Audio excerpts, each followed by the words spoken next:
Welcome, here I've got EssentielB HeYou60 and I'm gonna show you how to change volume button function in the camera app at this device. So let's start by tapping on the camera button to open it, and for now we are on standard photo mode. The volume buttons at this device are here from the right, so let me try to use them now to see how they work with the camera. And as you can see now, by tapping on them, I can easily take a picture.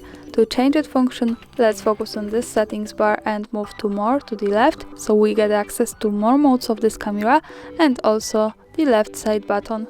When we tap on it, we can open the advanced camera settings, and here in the general category at the second position we can find volume button function, so let's pick it.